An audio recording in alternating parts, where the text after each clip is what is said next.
Hello everyone, स्वागत है आपका आपके प्यारे से यूट्यूब चैनल एब्जॉर्व क्लासेस में। तो आज की इस वीडियो में हम लोग 12th क्लास के हिंदी का चैप्टर नंबर 8 सिपाही की माँ, जो कि एक एकांकी है और यह मोहन राकेश के द्वारा लिखा गया है, इसी के बारे में आज हम लोग पढ़ने वाले हैं। और यह एकांकी जो है अंडे के छिलके नामक पुस्तक से लिया गया है। यह भी प्रश्न पूछा जाता है और यह मोहन राकेश की एक रचना है। और इसमें बताया गया है कि सिपाही की माँ जो है अपने पुत्र के प्रति उसका प्रेम किस तरह से रहता है कि जब उसके पुत्र का कोई पत्र नहीं आता है तो वह कितना व्याकुल रहती है अपने पुत्र के चिंता में। वो सभी दृश्यों को इसमें दिखाया गया है। सभी चीज़ें के बारे में इस वीडियो में जानने वाले हैं। हम आपको लेखक परिचय भी कराएंगे और इसका सारांश भी देने वाले हैं। तो चलिए सभी चीज़ें के बारे में जानते हैं। तो सबसे पहले इस जो है एकांकी के प्रमुख पात्र के बारे में जान लेते हैं, जो कि इस एकांकी को समझने में मदद करेगा। तो इस कहानी में 5-6 पात्र हैं, जिसमें से पहला पात्र में आता है बिस्नी, और दूसरा में इसका एक पुत्री है जिसका नाम है मुन्नी, और इसका एक पुत्र है मानक जो कि सिपाही में है और यह बर्मा में लड़ाई के लिए गया है। तो यह लड़ाई के लिए क्यों गया है ये सभी बातों को जानेंगे। इससे पहले भी हम आपको बता देते हैं कि जो है यह लड़ाई के लिए इसीलिए जाता है क्योंकि इसके माँ इसे कहते हैं कि तुम भर्ती हो जाओ सेना में, ताकि कुछ रुपये कमाकर तुम अपने बहन मुन्नी का हाथ पीले कर सको, अर्थात शादी उसका करवा सको। इस कारण से बिस्नी जो है वह मानक को सिपाही में भर्ती करवाता है।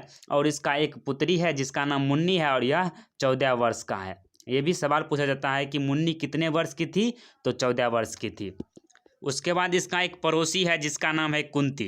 बिस्नी का ही एक पड़ोसी है जिसका नाम है कुंती, और यह बिस्नी के घर आती है और उससे मुन्नी के बारे में पूछती है कि इसकी शादी के बारे में पूछती है कि रिश्ता अभी तक हुआ या नहीं हुआ। और एक सिपाही है, दूसरा सिपाही, जो मानक को मारना चाहता है। इस एकांकी में मानक को मारना चाहता है दूसरा सिपाही, और इसे सिपाही 2 कहते हैं हम, क्योंकि इसमें सिर्फ सिपाही दिया है, लेकिन हम आपको इसमें सिपाही 2 दे दिए हैं ताकि आपको समझने में दिक्कत ना हो।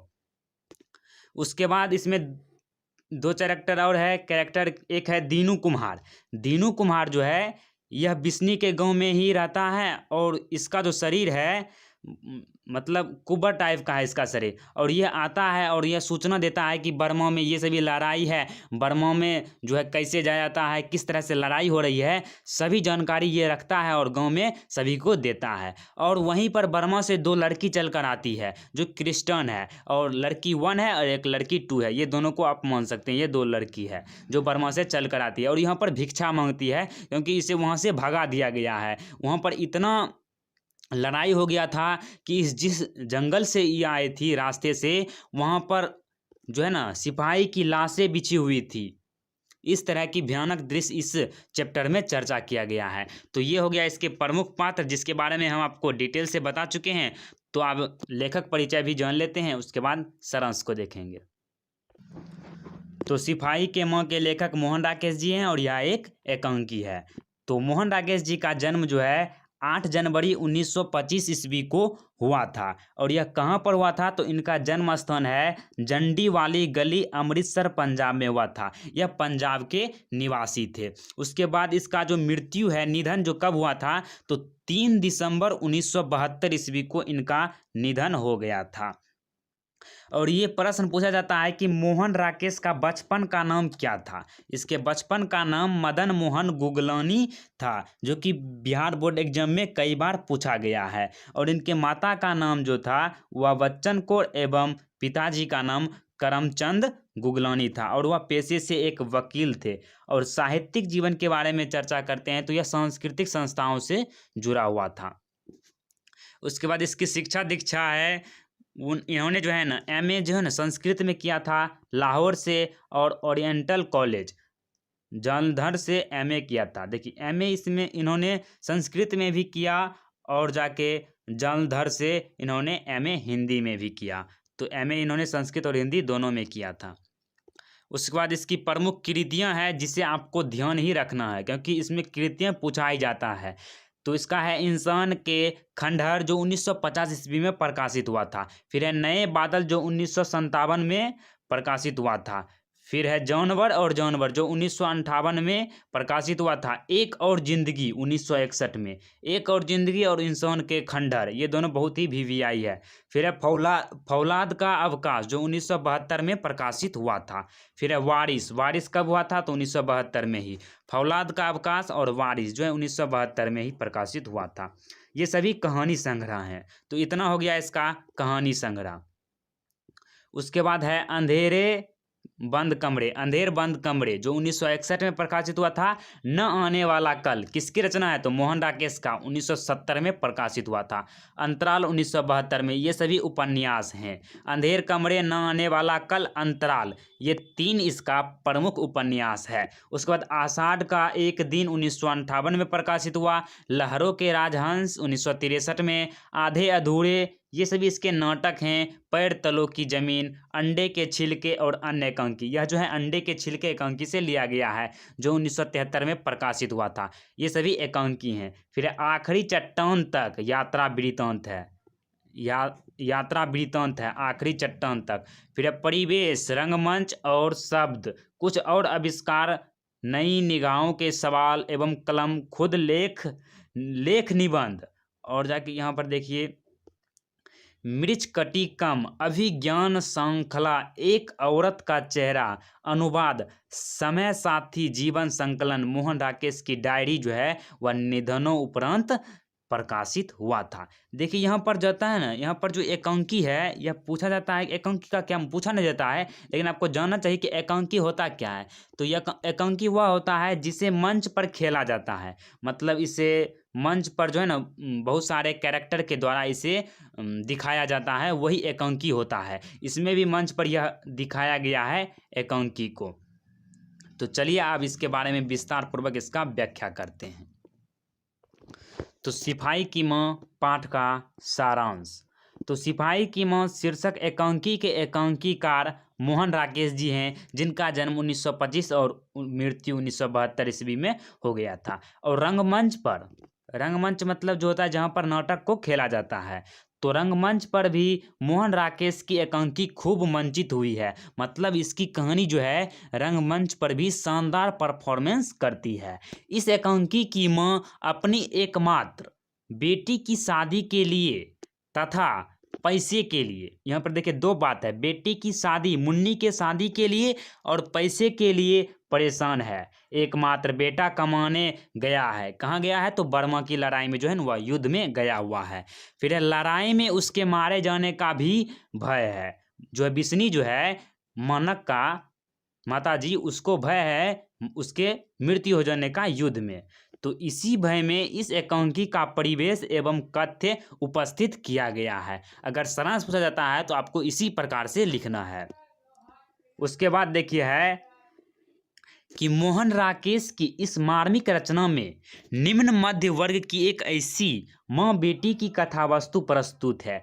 यह जो है निम्न मध्य वर्गीय परिवार का एक कहानी है जिसमें माँ बेटी की कथा वस्तु प्रस्तुत की गई है।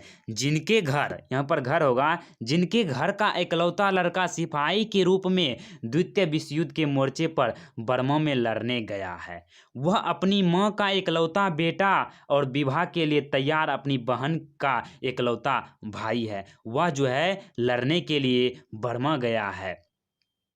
उसी घर की पूरी आशा टिकी हुई है, उसी पर जो है घर की पूरी आशा टिकी हुई है अपनी बहन की शादी का और बहुत सारी परेशानियों से छुटकारा पाने के लिए। वह लड़ाई के मोर्चे से कमाकर लौटे तो बहन के हाथ पीले हो सके। यह किससे कहता है? तो यह कहता है बिस्नी जो है वह अपने पड़ोसी कुंती से कहता है। जब वो उसके घर आता है और बिस्नी जो है खाट पर जो है सूत जो है ना काटते रहता है और वह आता है तो वहाँ पर बैठता है और उसका जो पड़ोसी है वह इसी के बारे में चर्चा करता है कि आप अपनी बेटी का शादी कब कीजिएगा।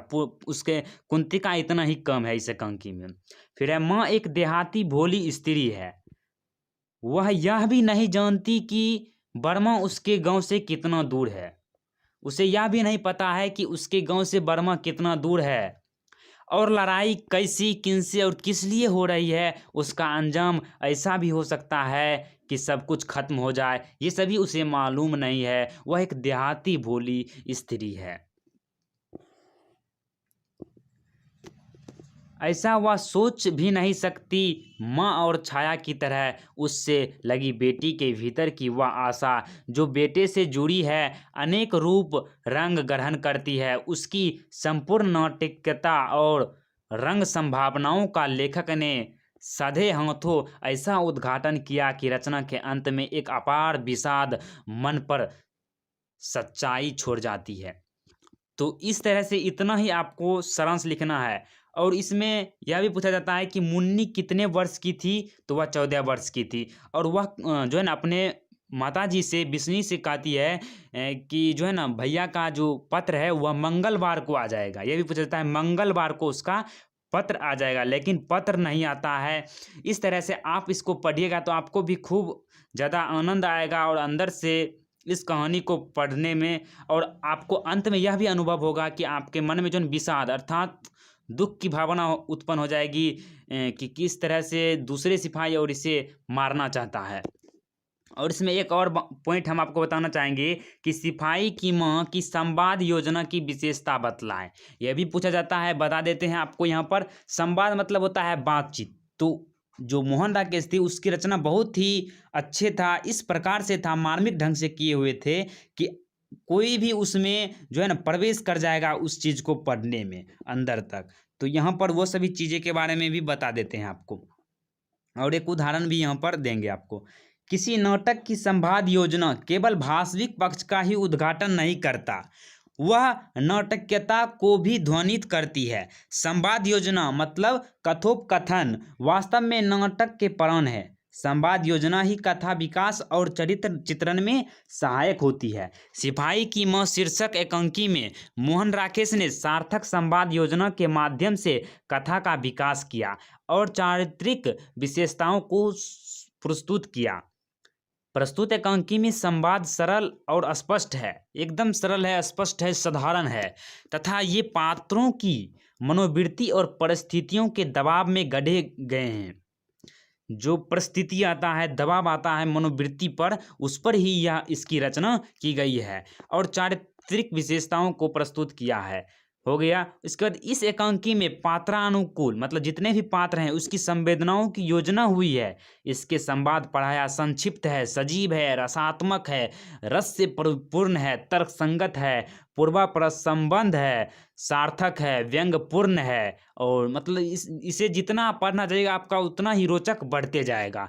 मोहन राकेश के इस एकांकी में व्यवहारिक भाषा का प्रयोग हुआ है, मतलब जो हम आम बोलचाल की भाषा में उसे उपयोग करते हैं उसी भाषा का इसमें प्रयोग हुआ है। नाटककार ने संवाद की भाषा को स्वाभाविक स्तर पर रखा है। उसने भाषा में अपनी ओर से कुछ जोड़ने का प्रयास नहीं किया है। यह एकांकी अपनी संवाद योजना में मोहन राकेश के अन्य भावमूलक नाटकों की संबंध योजना से एकदम अलग।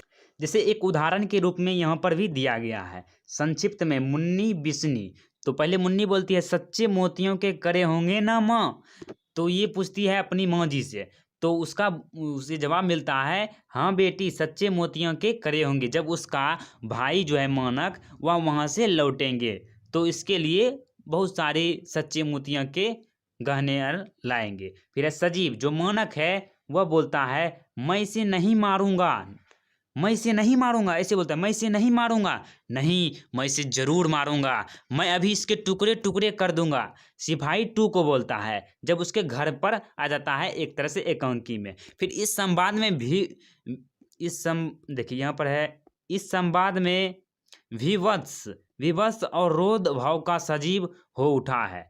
करुण और भयानक रस, यहाँ पर दो रस की चर्चा की गई है। रस क्या होता है? रस देखिए, इसे चाहे आप गद्य खंड में हो या काव्य खंड में हो, इसका इस्तेमाल करके हम उसकी रचना को और भी अधिक सुंदरता प्रदान करते हैं रस के द्वारा। तो करुण और भयानक रस के बारे में यहाँ पर चर्चा है। एक लड़की बोलती है थोड़ा दाल चावल दे दीजिए माँ जी, परमात्मा आपका भला करे। इसमें करुणा का बोध हो रहा है, तो यह करुण रस हो गया। फिर लड़की टू बोलती है हम रिफ्यूजी हैं माँ जी, बहुत दूर से भूखे प्यासे आ रहे हैं। यह बर्मा से आई दोनों लड़कियाँ थे। फिर देखिए यहाँ पर देखिए भयानक रस का चर्चा है कि एक लड़की बोलती है फौजी लोग समुंदर में जाकर लड़ते हैं माँ जी, जहाजों में लड़ाइयाँ होती है। उधर से जापानी जहाज से गोले चलाते हैं और इधर से अंग्रेज। बड़ी भयानक लड़ाई होती है। ये इसमें भयानकता का बोध हो रहा है तो यह भयानक रस हो गया।